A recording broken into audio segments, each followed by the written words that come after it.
This is a very, very strange planet, Spock. Scotty, beam us up right away. There is no intelligent life here.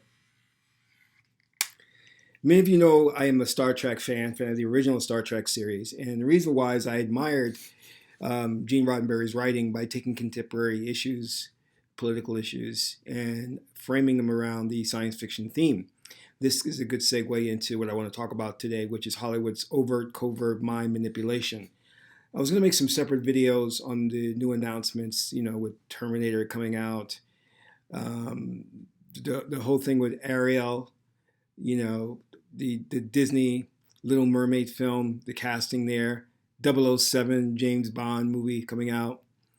007 going to be played by a black woman. But instead of making a separate video to cover all those things, I wanted to really just lump them because they actually have a centralized theme.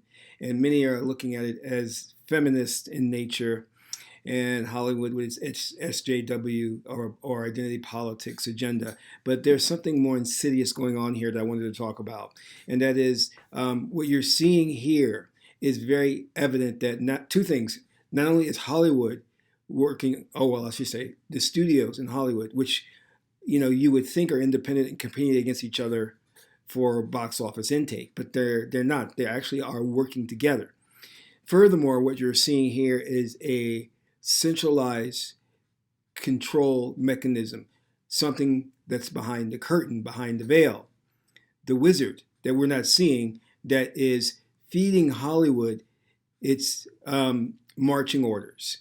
Because there is no way that you could have an entity like Hollywood, composed of many different studios, production companies, acting in concert the way we see it happening now, because every studio seems to be on the tip of the feminist tip and the political, the identity politics thing. So there's something very insidious going on. And I'm telling you this, we have to be very careful, very mindful, and we have to watch what we're watching. Hollywood is definitely out to manipulate the minds of our youth, manipulate the minds of the audience in a way that we don't want. They're pushing an agenda upon us. And it's very clear what they're doing. They want to attack white males, effeminize black males. They're afraid of black male masculinity, using white females to attack white males, create a gender war where there doesn't need to be a gender war. Then they're using black women against black men. What they want to do in the end is set the stage so that men develop into very effeminate individuals and that women are more assertive and take their place. And the reason why they want to do this is because they want to be able to put in place their new world. You can call it a new world order. You can call it one world government, whatever you want to call it. But they are slowly inching us toward that dystopian future. The only thing that stands in their way is toxic masculinity. Men who are strong, like Arnold Schwarzenegger, Sylvester Stallone, Tom Cruise. These images are a threat to Hollywood now because they have to actually fool women, indoctrinate them into the idea that their enemy is the man. So when I'm seeing things like The Little Mermaid cast as a black woman, Halle Bailey, inevitably I'm thinking, well, are they going to do an interracial thing where her love interest, Eric, is white? And then when I'm seeing this young woman being cast, this black woman, as the next 007, not James Bond, but 007, where there's an opportunity for her to sleep with white men, do the little swirling thing. What you're seeing there is an indoctrination into a hatred of black males. And the same thing when you see in Terminator or The Feminator. This woman who looks non-binary. You can't tell if she's a male or a female. But what you'll see her doing throughout the film is beating down this male. the message is very, very clear what Hollywood's putting out there. And they're acting in concert. They're acting all together on this message. And it is men are evil. And they have to be oppressed. They have to be put down.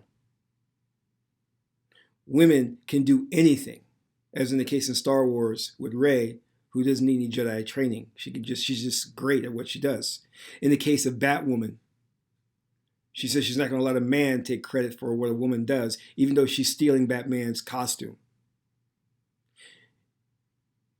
All of this is unnecessary.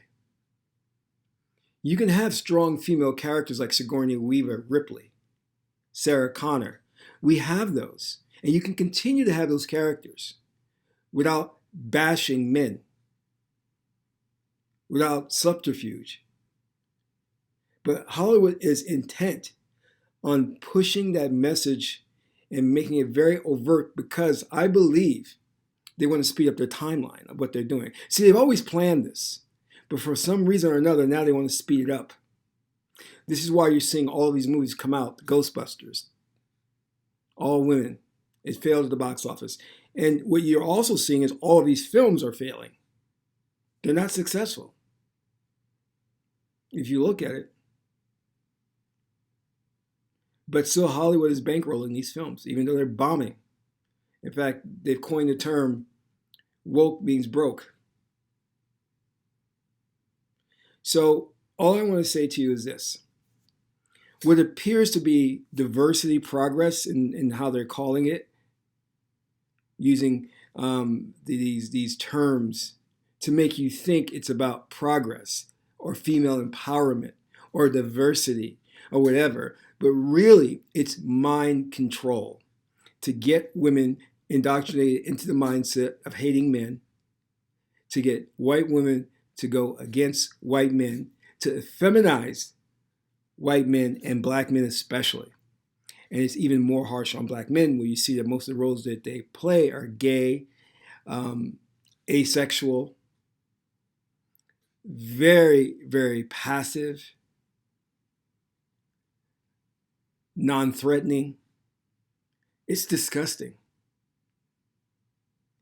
And Disney, the chief architect of this, is perfect to bring in this new era because they can indoctrinate the young children into this whole philosophy. This is why Disney doesn't care if Star Wars fails.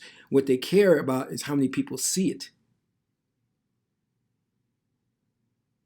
Because the younger the audience and the more of a wide range, meaning it's not just Star Wars, but they can make a different films, an eclectic mix of films that all contain this message.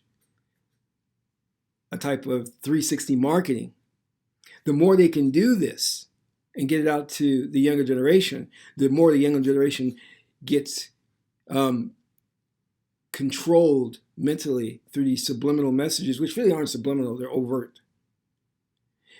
Then they will act in alignment with this new ideology, which is what Hollywood is pushing. And it's not identity politics, it's not the SJW, it's not being woke, it's not diversity. It is about setting the stage for a dystopian future, a takeover. And the only thing that stands in the ruling elite's way is strong men. Strong men with strong principles. Because when these men fall, and what I mean by fall, become effeminized, become weak, accept the programming, then we as a nation, as a planet, have no defense whatsoever. And women are not, I don't care what movie you see, not the protectors.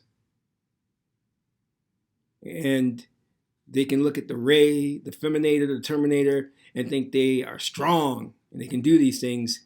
But when in real life, when they get knocked in the head and hit the floor, reality will give them a wake-up call. What we have to do, if Hollywood is bent on continuing putting this message out And every time the people online express their opinion, Hollywood attacks them, calling them, you know, female haters, you know, misogynists. If Hollywood continues to do this, what I think we should do is basically bankrupt Hollywood, meaning we do not support any films. We do not go see any films. We do not see Terminator. We do not go see Little Mermaid. We do not go see 007 James Bond. We send a clear message that the programming has to stop, that we want entertainment. We don't want mind control. But then again, they've been doing it all along, so this is nothing new. But like I said, they're speeding up the timeline, and now they're not hiding their message in subtle symbolism. Now they're saying, hey, this is what you have to believe. And again, they're doing it in every film they're producing. So no matter where you turn, you're seeing the message. You can't get away from the message. Very smart marketing. But I believe also that they've tipped their hand. They've shown their true colors now. We know what they're about. And people are now becoming up in arms, and their defenses up, their screens are up, their shields are up. So we can, in some sense, protect ourselves from what Hollywood is trying to do. That's all I've got to say for now. You know, you make your decision. I will not tell you what to do, but I'm just letting you know that don't drink the Kool-Aid. Don't fall for the diversity ploy. The strong female empowerment. We've had those characters all along. We've had those. What you're getting now is not strong female empowerment. You're getting these characters which are trying to convince you that men are the problem on the planet, that you must hate men. You must suppress them, keep them away, or else they will not allow you to express your strong femininity. This is Ron Armstrong, filmmaker extraordinaire. Until my next video, make films.